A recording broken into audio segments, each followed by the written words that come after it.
Buenas noches, ingeniero, buenas noches, compañeros. Mi nombre es Eric Barriga Maraza. A mi grupo nos ha tocado exponer el tema de aceros en el concreto, diámetros comerciales.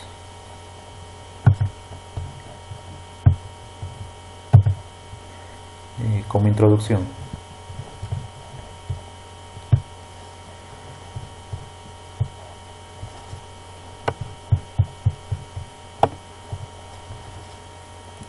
introducción, tenemos que el acero es un material indispensable de refuerzo en las construcciones. Es una aleación de hierro y carbono, ¿no?, en distintas proporciones, estas con el fin de mejorar algunas de sus propiedades y características. Puede contener también otros elementos. Eh, una de sus características es admitir, ¿no?, el temple, con la que va a aumentar su dureza y su flexibilidad. Eh, como sabemos,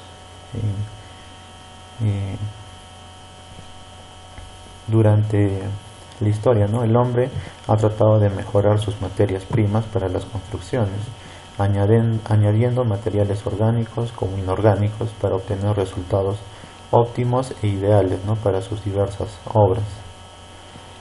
Dado el caso de que los materiales más usados en la construcción, como el acero, eh, en sí no se encuentran en la naturaleza en estado puro, ¿no?, por lo que para su empleo hay que someterlos a una serie de operaciones, ¿no?, metalúrgicas, cuyo fin es separar el metal de las impurezas u otros minerales que lo acompañan, ¿no?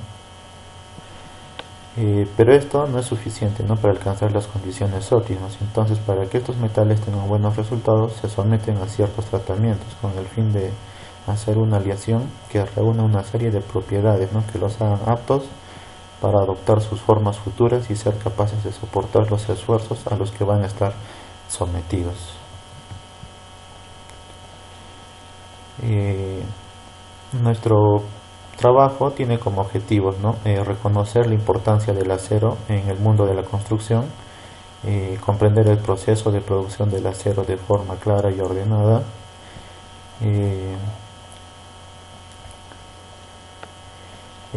diferenciar, ¿no?, entre el acero de refuerzo para hormigón, el acero estructural y aceros de revestimientos, así como conocer los diferentes diámetros de las barras lisas y corrugadas y cuáles son las más usadas en nuestro país.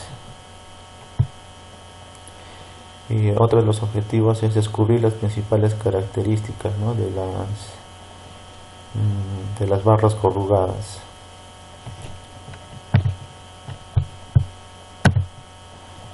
Como definición,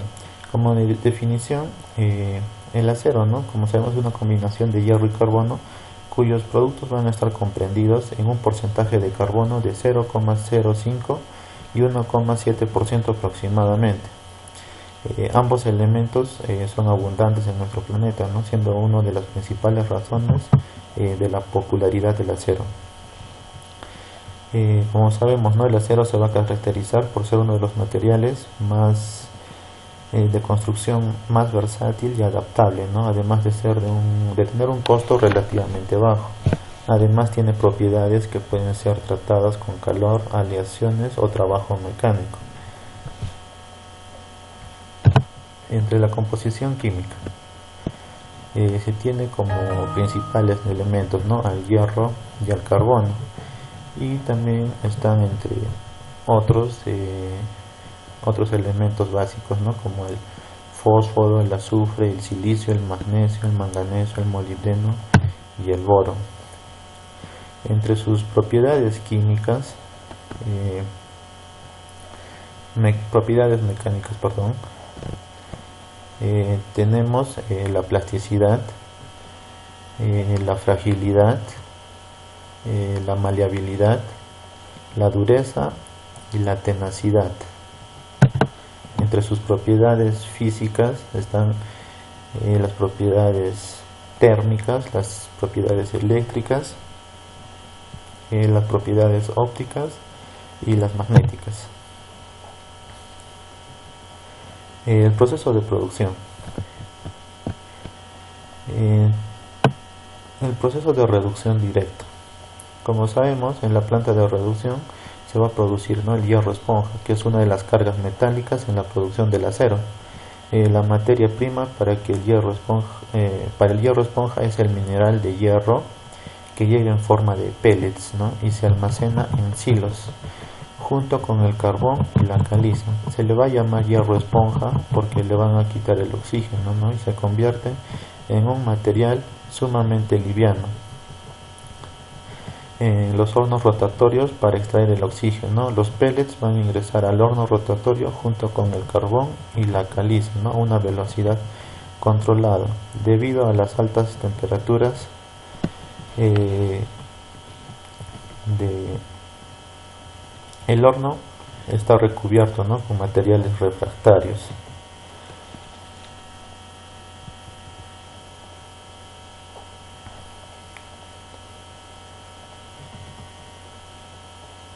Gracias al efecto de combustión del carbón, ¿no?, se va a producir el monóxido de carbono, el cual va a favorecer a la reducción de los pellets de hierro, es decir, van a perder oxígeno y de esta manera se va a obtener el hierro esponja, ¿no?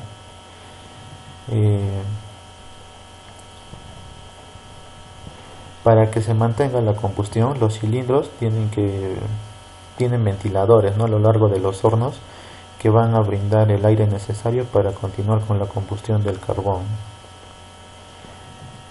Luego de esto va a pasar por un enfriador rotatorio donde se va a suministrar externamente agua, ¿no?, para su refrigeración. Aproximadamente va a disminuir su temperatura en 100 grados centígrados. Luego de esto se va a emplear el alto horno, ¿no?, donde la planta de hierro opera los pellets, el coque importado y la caliza como fundente, ¿no?, dando como resultado el arrabio.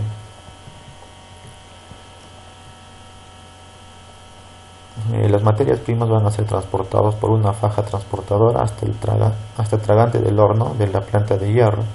Luego van a entrar en contacto en las zonas en las cuales se van a registrar altas temperaturas, ¿no?, que están a más de 2000 grados centígrados, dando lugar a un producto que finalmente se va a denominar el arrabio líquido, constituido casi en un 95% por hierro metálico y más de 2% de carbono. El proceso de fragmentación.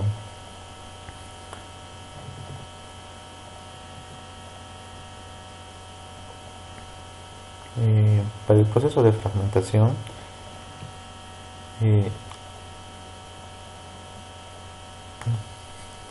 en la zona de metálicos se va a copiar el acero a reciclar, ¿no?, según su carga residual y su densidad. La carga metálica pasa por un proceso de corte y triturado en la planta fragmentadora, que usa como material principal la carga férrica, ¿no?, o sea, la chatarra. La compra del acero en desuso viene generando un importante mercado de trabajo en nuestro país y contribuye además al cuidado del medio ambiente. El proceso de producción del acero líquido. Como sabemos, en el interior del horno, donde se mezclan el hierro esponja, el acero fragmentado y el carbono, se sella con una masa selladora, para así evitar el escape de calor. La principal energía utilizada es la energía eléctrica, que es producida por 3 electrodos, ¿no?, estos que van a generar una temperatura por encima de los 3000 a 5000 grados centígrados, que también se produce energía química, producto de la oxidación. El hierro esponja, el acero fragmentado y el carbono se van a fundir a 1600 grados, ¿no?, obteniéndose así el acero líquido. Luego de 40 minutos de combustión, el acero líquido pasa al horno cuchara, en donde otros 3 electrodos van a realizar el afino, ¿no?, es decir, se ajusta la composición química del acero, logrando así la calidad necesaria para el producto. El proceso de laminación. Por último, en esta parte del proceso, ¿no?, de la producción, es donde las palanquillas se van a transformar en diferentes varillas de acero largo que el mercado solicita. La laminación va a empezar con el calentamiento de la palanquilla en el horno recalentador a una temperatura que varía entre los 1100 y los 1200 grados centígrados. De ahí pasa al tren de laminación, donde se realiza el estiramiento de la palanquilla a través de las cajas de desbaste y rodillos, formando así las barras y perfiles según el tipo de rodillo que se haya colocado, ¿no?, y de acuerdo a lo largo que se desea obtener el producto. Luego de esto se va a cortar y empaquetar, ¿no?, con un código de barras que nos va a permitir conocer sus características y así mejorar la calidad de entrega del producto. Los tipos de acero: tenemos el acero de bajo carbono, el acero de medio carbono, el acero de alto carbono y los aceros aleados. Bueno, las principales siderúrgicas del Perú tenemos a la Corporación Aceros Arequipa y a Sider Perú, ¿no? Bueno, a continuación mi compañero va a continuar con la exposición.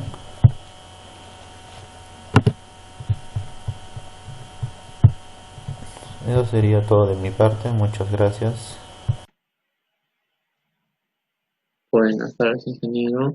Mi nombre es Denilson Morgo Condori. Yo voy a exponer sobre lo que son las normativas, los diagramas, los módulos y algunas propiedades en los aceros.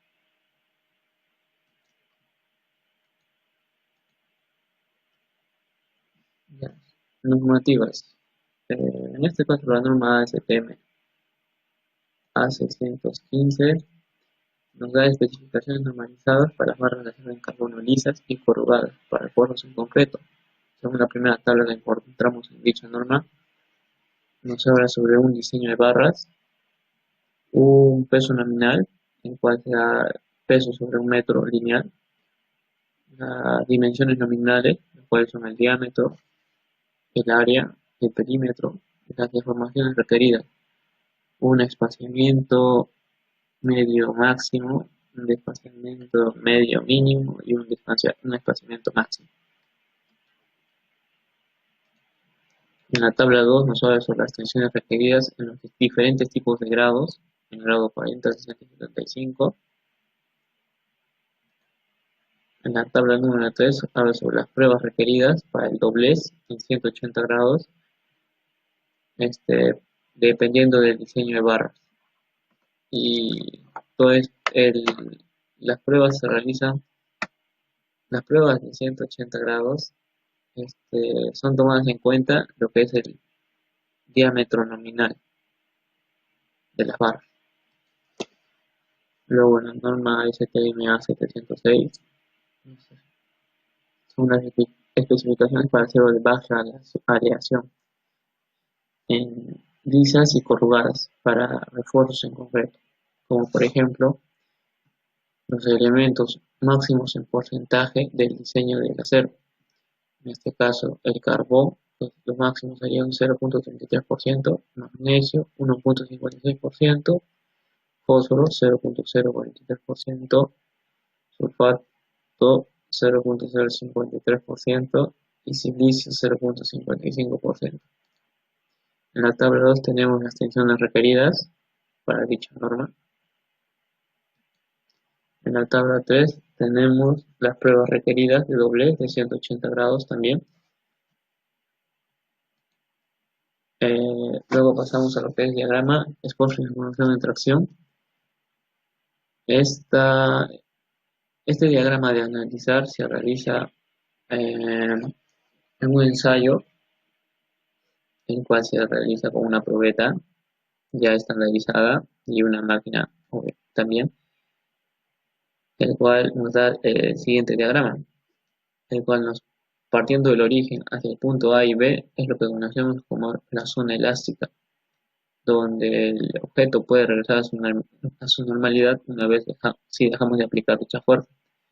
Una vez si sobrepasamos el punto B, el cual se considera como el límite elástico, viene lo que es el punto C y D, el cual vendría a ser la zona de excedencia o perteneciente también a la zona plástica, donde ya no vuelve a su origen una vez cesado el esfuerzo. En el punto D conocemos lo que es el esfuerzo último o el esfuerzo máximo. Y en el punto F se conoce como es el esfuerzo de fractura.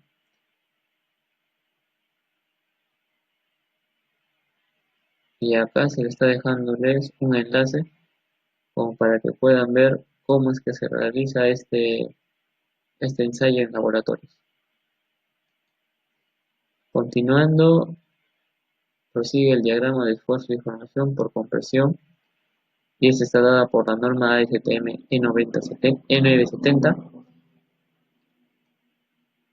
el cual nos bota el siguiente diagrama.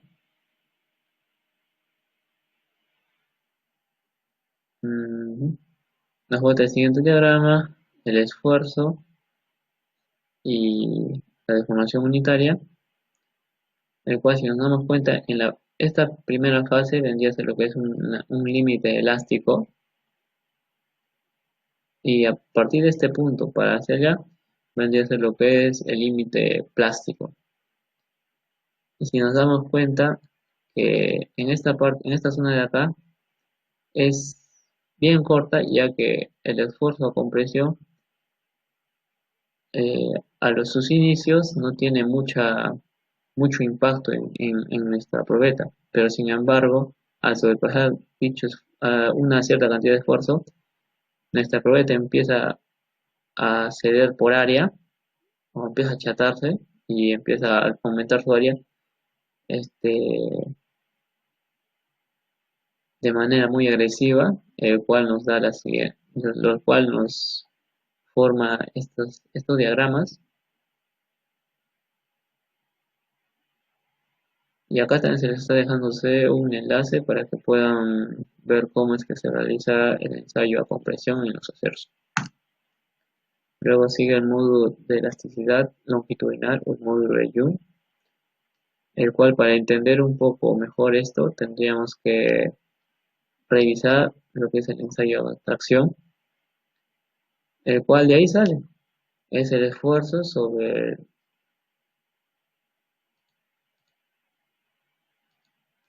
la deformación unitaria. Eso vendría a ser lo que es el módulo de elasticidad, o más conocido como el módulo de Young, el cual a mayor módulo exige una mayor resistencia. Y acá tenemos algunos metales, ¿no? Como el cobre, aluminio, el acero, el carbono, que es de 19.5 a 20.5, está en newton sobre metro cuadrado.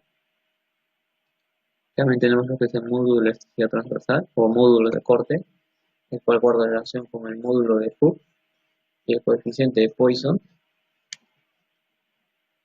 El coeficiente de Poisson es una constante elástica que proporciona mediante medida de estrecha del acero cuando se estira longitudinalmente y se adelgaza en dirección perpendicular a esta. En este caso, el coeficiente de Poisson vendría a ser 0.27 en el acero. Y el modo de cizalle en el acero vendría a ser 81 megapascales. Las propiedades del acero de refuerzo. Es maleable. Es la propiedad del acero que tiene para volverse láminas. Por ejemplo, el alambre. Ductibilidad. Capacidad del acero para admitir deformaciones una vez superando el límite elástico. La maquiabilidad es el manejo del material, o en pocas palabras, la facilidad del corte. La tenacidad es la capacidad de deformarse sin romperse, o en pocas palabras, es la cantidad de energía de deformación que un cuerpo puede soportar. Y la solibilidad es la facilidad con la cual se pueden soldar, en este caso, el acero de refuerzo. Y algunas propiedades mecánicas y químicas, como por ejemplo, estas están normadas estas propiedades mecánicas están siguiendo según las normas americanas.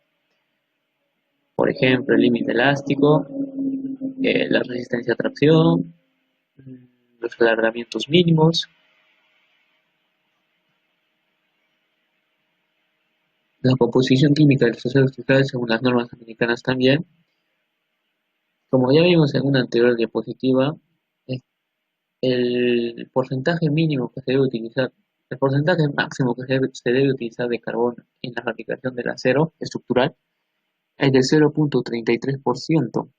Y si nos damos cuenta, en esta parte de acá, ningún acero sobrepasa ese límite planteado ya en la norma anterior. Eso quiere decir que estos aceros están siendo fabricados de manera correcta y siguiendo las normas. También tenemos acá la cantidad en porcentaje de manganeso, el cobre, el níquel y el cromo, el molibdeno y el niobium son elementos que también se les puede añadir, como también el vanadio, elementos que también se les puede añadir al acero para obtener ciertas propiedades,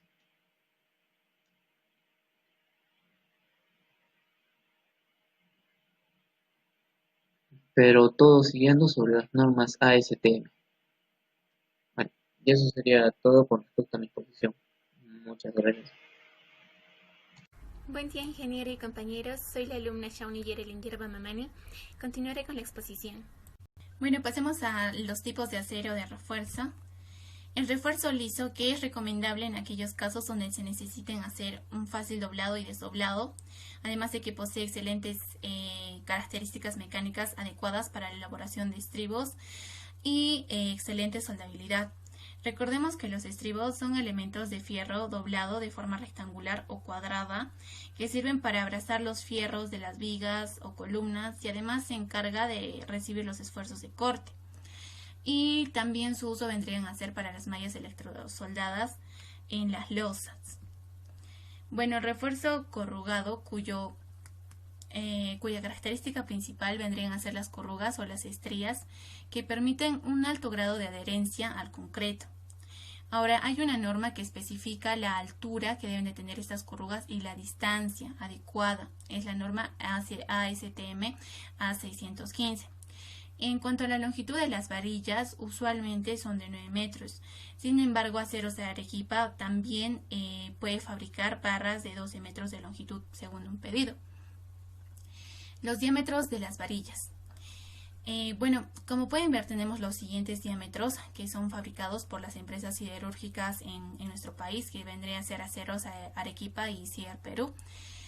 Pero Aceros Arequipa es quien tiene una característica especial al comercializar el acero corrugado de 6 milímetros en rollos. Otra característica importante a mencionar vendrían a ser a que para una vivienda los diámetros más usados son los de 6 milímetros, 3 octavos de media y de 5 octavos. Ahora, en nuestro país las propiedades de la barra son de grado 60, es decir, que su resistencia a la influencia es de 60.000 libras sobre pulgada cuadrada. Ahora vayamos a la identificación de las varillas. Tenemos acá el símbolo de la empresa siderúrgica, en este caso Aceros Arequipa y acá CIER Perú. Luego se menciona también el diámetro y enseguida lo que vendría a ser el grado, esto según a las normas que se ven en la imagen. Pasemos a los usos de los refuerzos. Tenemos el refuerzo transversal y el refuerzo longitudinal. El refuerzo longitudinal básicamente absorbe los esfuerzos normales en cada sección transversal de la pieza, además de que ésta facilita la colocación y el montaje de los refuerzos transversales. Ahora, los refuerzos transversales impiden el retuerzo de las armaduras longitudinales en compresión, además que facilitan su montaje y permanencia de las armaduras, o mejor dicho, de los refuerzos longitudinales durante el hormigonado. Creo que eso es muy importante.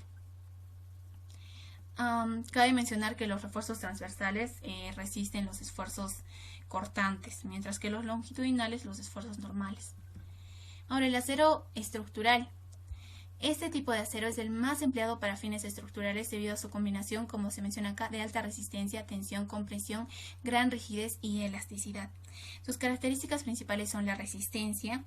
Es un material que puede soportar grandes esfuerzos y da mayor seguridad a las estructuras, sobre todo para aquellas que son propensas a sufrir sobrecargas. La ductibilidad.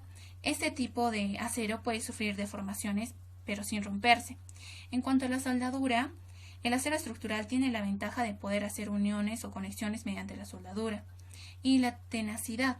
Este tipo de acero tiene resistencia a ser doblado, roto o molido. Y la corrosión mucho va a depender de las condiciones climáticas en que se encuentre esta estructura.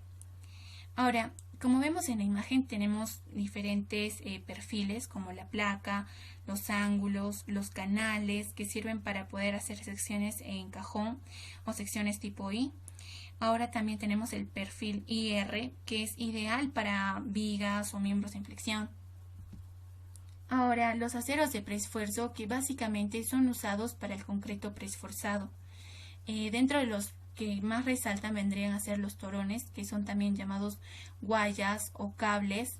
Son elementos formados por el tejido de varios alambres, usualmente de 7 a más. Tenemos los siguientes, que vendrían a ser de 7 alambres sin galvanizar, de 19 o más alambres galvanizados, de 19 o más alambres sin galvanizar. Ahora, cabe mencionar también que un acero, en cuanto sea más galvanizado, menor va a ser su adherencia con el concreto. Los torones más adelante van a ver la importancia que tienen en cuanto al concreto preesforzado. Y luego los alambres, que son piezas con diámetro inferior a 1 centímetro, mínima resistencia a la rotura de 15.000 kilogramos sobre centímetro cuadrado, es decir, menor ductibilidad. Bueno, también entra para el concreto preesforzado lo que vendría a ser las varillas de acero convencional. Como vemos en la imagen, tenemos un elemento estructural donde se realizó el preesforzado. Lo vemos claramente por esta imagen de acá, los puntos que se ven ahí. Y en esta parte de acá es donde entra la varilla de acero convencional. Se utiliza para absorber los esfuerzos de corte, evitar agrietamientos en zonas de concentración de esfuerzos. De la misma forma que se usa en un concreto armado, se usa para el concreto preesforzado, como se ve en la imagen. Ahora pasemos al concreto preesforzado. Este consiste en la aplicación de una fuerza inicial para contrarrestar los esfuerzos producidos por las cargas de servicio de una estructura. Es decir, una fuerza precompresiva es aplicada al concreto antes de ponerse a servicio. Bueno, para entender mejor el tema, hay un ejemplo sobre un cilindro. Como vemos acá, tenemos los elementos verticales, que vendrían a ser las duelas de madera, y los elementos horizontales, que serían los sunchos. El suncho es ajustado y al apretarlo sufre esfuerzos a tracción, mientras que las duelas de madera sufren los esfuerzos a compresión. De esta manera es como se dan los preesfuerzos. Ahora imaginemos nosotros que le colocamos agua. Entonces se generarían esfuerzos internos, una presión interna en las paredes de madera. Pero gracias a que ha sufrido también esfuerzos previos a compresión y tracción, en gran mayoría compresión, estos van a ser compensados. Bueno, la definición del preesforzado consiste en la aplicación de una fuerza inicial para poder contrarrestar los esfuerzos producidos por las cargas de servicio, es decir, cuando una estructura ya está habilitada. Una fuerza precompresiva es aplicada al concreto antes de ponerse al servicio. Bueno, como vemos acá, la resistencia a la compresión y la resistencia a la tracción. La resistencia a la tracción representa un 8 o un 10% de la resistencia a la compresión que puede presentar un concreto. En la imagen vemos aquí una viga simplemente apoyada, construida con concreto preesforzado. Entonces podemos decir que tiene un previo esfuerzo a compresión. Finalizada su construcción, va a ser sometida a una carga de servicio. Como sabemos, el concreto tiene gran resistencia a la compresión. Sin embargo, su resistencia a la tracción es ínfima. Se realiza el preesforzado con la finalidad de que en la zona donde las cargas aplicadas provoquen tracciones, existan previamente compresiones, compensándolas y de esta manera mejorar el comportamiento de la estructura. Ahora, como vemos en la imagen, los esfuerzos por carga de servicio son los usuales, que vendría a ser compresión y tracción. Pero si es que nosotros tenemos esfuerzos previos de compresión, estos van a ser compensados, produciendo básicamente esfuerzos a compresión. Y esto es ideal para el concreto porque el concreto trabaja perfectamente a compresión, más no a tracción, como pueden ver aquí. Ahora, ¿por qué no concreto armado? ¿Y por qué sí concreto preesforzado? Recordemos, el concreto armado tiene baja resistencia por unidad de peso y volumen, y además que gran parte de la resistencia de una estructura de concreto armado es destinada a soportar su propio peso. Ahora, también mucho tiene que ver con las dimensiones de los elementos o las estructuras. Bueno, en el concreto armado, la altura de la viga representa el 10% de la luz libre. Por ejemplo, si nosotros tendríamos una luz libre de 18 metros, la viga tendría bastante altura, entonces esto no sería muy manejable ni muy adecuado, tampoco se vería estético. Y es cuando se recurre al concreto preesforzado. Sin embargo, cuando se trata de luces inferiores o iguales a 10 metros, se recomienda el concreto armado. Vemos acá las grietas y el acero longitudinal, cómo se encuentran alejadas en cuanto al concreto armado. Se produce una carga de servicio. Esto produce una flexión y como vemos en el elemento se representa en menor cantidad su resistencia a compresión que a tracción. Ahora, tenemos el concreto preesforzado. Las grietas están mucho más juntas precisamente porque han sufrido un preesfuerzo, y lo que produce es un pandeo hacia arriba, o también llamado contraflecha. Y una vez que se le va a aplicar la carga de servicio, se va a compensar, y como sabemos nosotros, el concreto tiene la capacidad de poder resistir los esfuerzos a compresión, más no a tracción. Bueno, el concreto preesforzado, sus ventajas. Básicamente, sus elementos son capaces de soportar cargas mayores, ¿sí? Sus secciones son de menor tamaño respecto a los del concreto armado, como les había explicado, lo de la relación viga y claro. También hay poco o ningún agrietamiento. Mejora la durabilidad del elemento, cubre claros mayores, es muy eficiente entre 15 y 40 metros. Y también se elaboran vigas prefabricadas de 9 a 2.20 metros. Ahora, dentro de las desventajas es que es muy costoso y además requiere mano de obra calificada y mayor control de calidad de inspección, pero yo creo que eso es compensado con todas las ventajas que proporciona.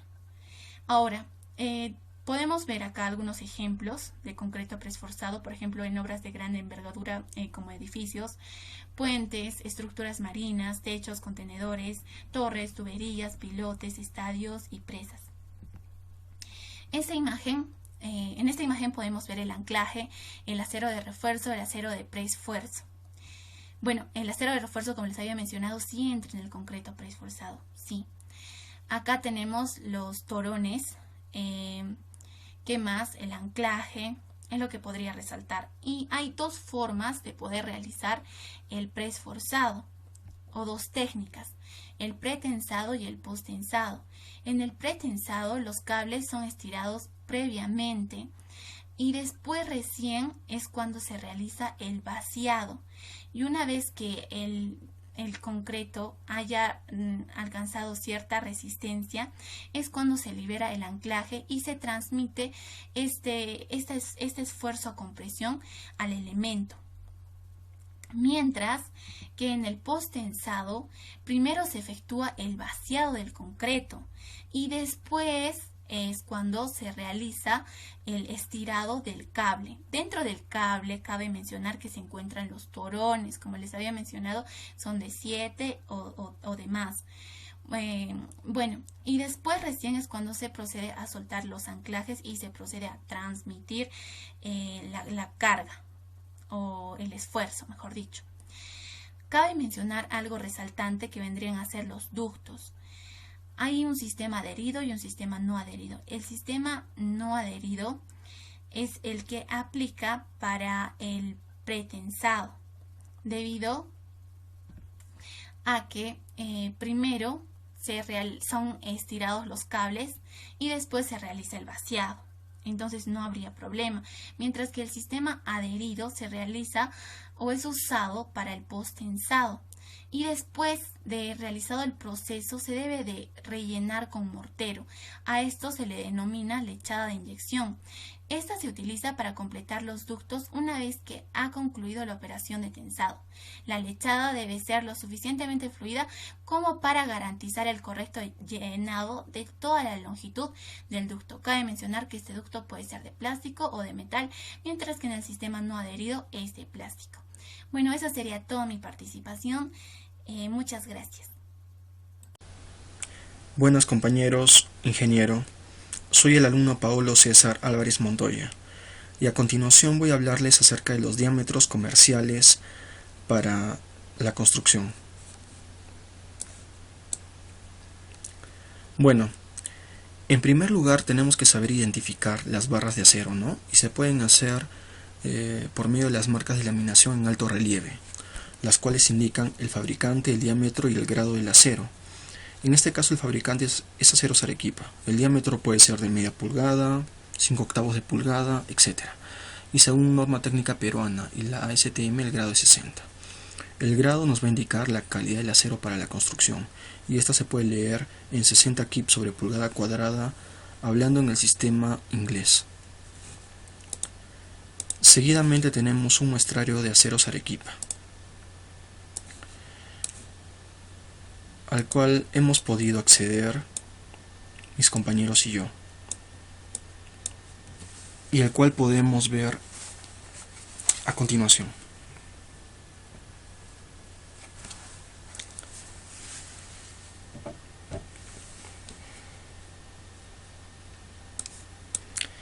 Bueno, en este muestrario podemos ver los diferentes diámetros comerciales de las distintas varillas o barras de acero para la construcción, ¿no? Desde el de 1 pulgada, 5/8, media pulgada, 12 milímetros, etc. La más delgada es de 4.7 milímetros. La de 5/8 y media pulgada se pueden usar en los aceros o longitudinales en columnas y vigas, por ejemplo, ¿no? Algunos confunden, por ejemplo, el de media pulgada con el de 12 milímetros. No son iguales, el de media pulgada es un poco más grueso y pesa un poco más. El de 6 milímetros, por ejemplo, se puede utilizar en la elaboración de lo que son estribos, ¿no? Y también para lo que es refuerzos de temperatura en losas aligeradas. El de 4.7 milímetros es la varilla de Aceros Arequipa más económica y se puede utilizar también en lo que es refuerzos de temperatura en las aligeradas, ¿no? Acá tenemos un cuadro de lo que son las características de las varillas corrugadas, por ejemplo los diámetros en pulgadas, en milímetros, el área, etcétera. Acá tenemos lo que es el fierro corrugado, el 615, el 706 y el corrugado en 4.7 milímetros, ¿no? Por ejemplo, el de 615 nos dice que se usa para edificaciones en concreto armado, ¿no? Por ejemplo, viviendas, edificios, puentes. En cuanto a sus propiedades mecánicas, nos dice que el FY, que es el límite de fluencia, es de 4.280 kilogramos sobre centímetro cuadrado como mínimo. Y la resistencia a la tracción es 6.320 kilogramos centímetro cuadrado como mínimo. Acá tenemos su relación, ¿no? Y también tenemos la elongación según los diámetros, los cuales podemos relacionarlos, por decirlo así, por lo que es la deformación unitaria máxima, que al multiplicarla por el 100% vamos a obtener estos porcentajes, ¿no? Según los diámetros. Acá lo que es el límite de fluencia y la resistencia a la tracción lo podemos ver en lo que es el diagrama de esfuerzo de formación, ¿no?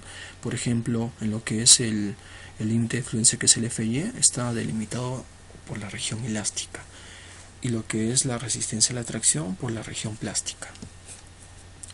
Acá tenemos el fierro corrugado 706, que nos dice que, por ejemplo, por su bajo contenido de carbono es un material con mayor soldabilidad, ¿no? Y acá están sus propiedades mecánicas también, ¿no? Su elongamiento, Acá tenemos el de 4.7 milímetros, que tiene un uso, por ejemplo, para como refuerzo de temperatura en aligerados, ¿no? Sus propiedades mecánicas de igual manera. Acá tenemos los estribos, los cuales actúan como refuerzo de vigas y columnas de confinamiento en viviendas, de albañilería confinada y sistemas aporticados. Por ejemplo, hablando en cuanto a los dobleces, no es lo mismo un doblez para un estribo corrugado que para un acero longitudinal de una columna, ¿no?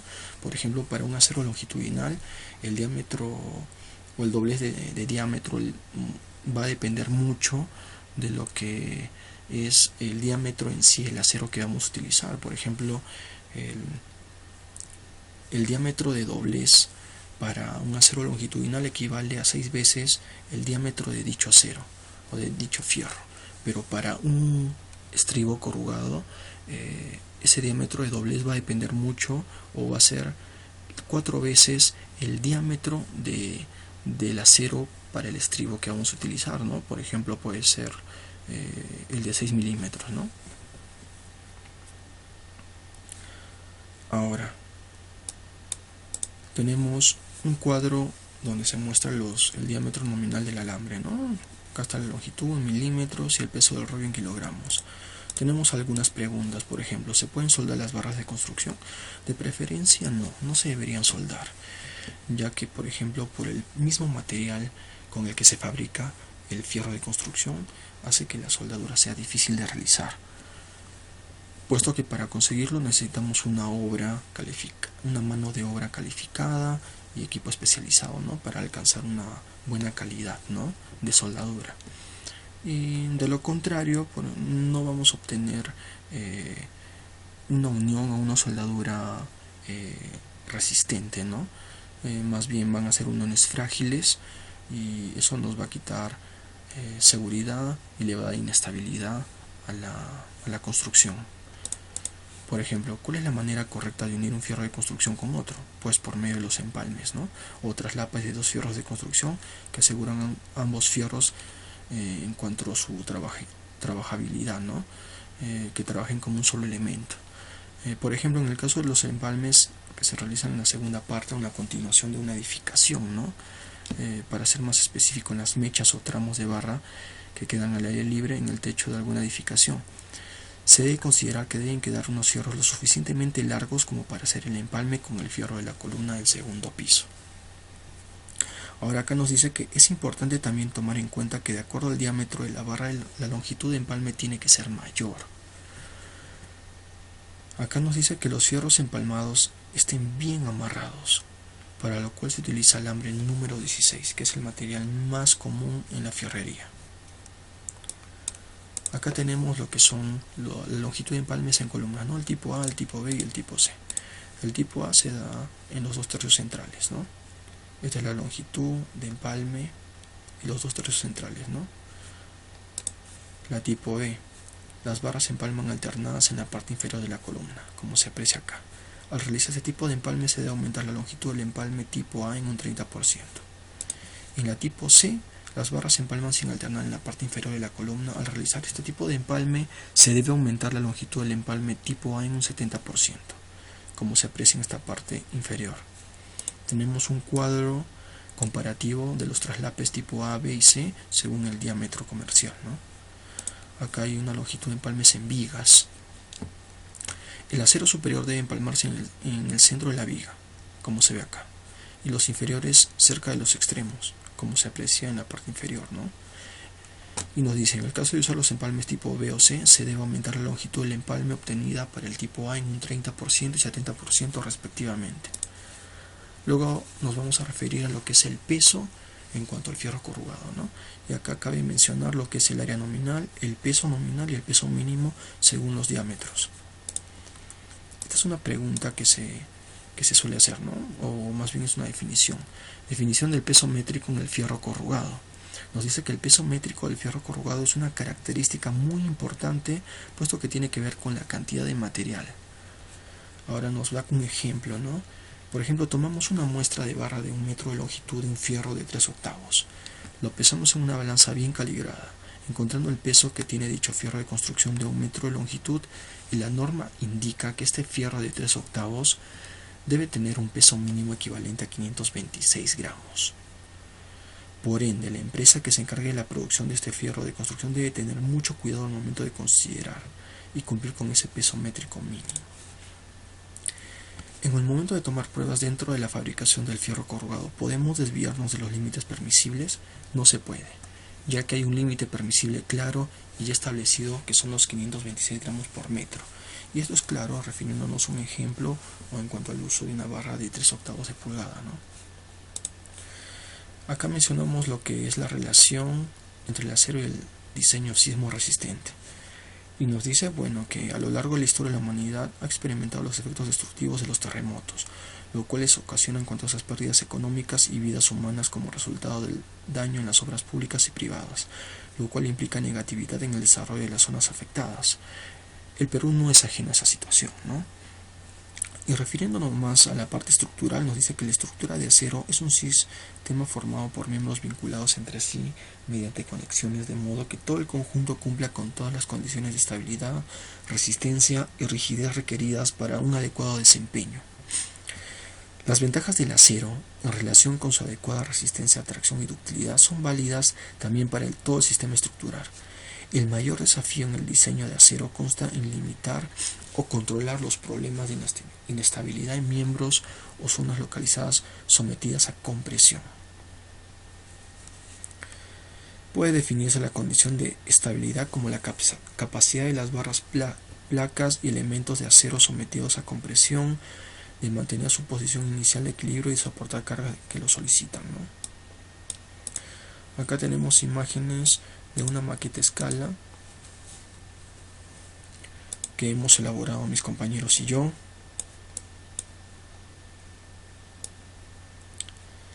Y que vamos a poder apreciar aquí.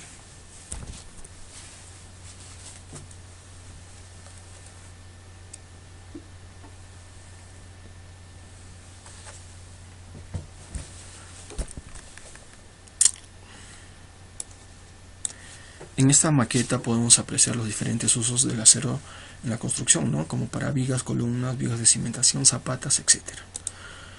Ya para terminar tenemos lo que es las conclusiones, ¿no? Nos dice que el acero es uno de los materiales más utilizados en la construcción. Dice, si bien es cierto el hierro se viene utilizando desde hace muchísimo tiempo atrás en la historia, el acero es un material relativamente nuevo en la industria y en la construcción. En el Perú es aún más nuevo.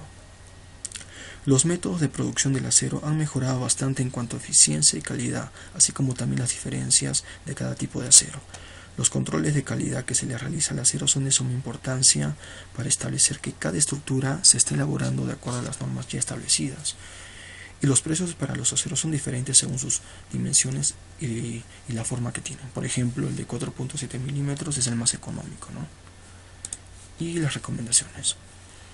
Nos dice entre algunas de ellas que una varilla que ha sido doblada posteriormente enderezada se debe desechar, puesto que al salir de fábrica adquiere cierta calidad, ¿no? Pero al ser doblada y enderezarse va a perder esa calidad, ¿no? Y le va a quitar resistencia.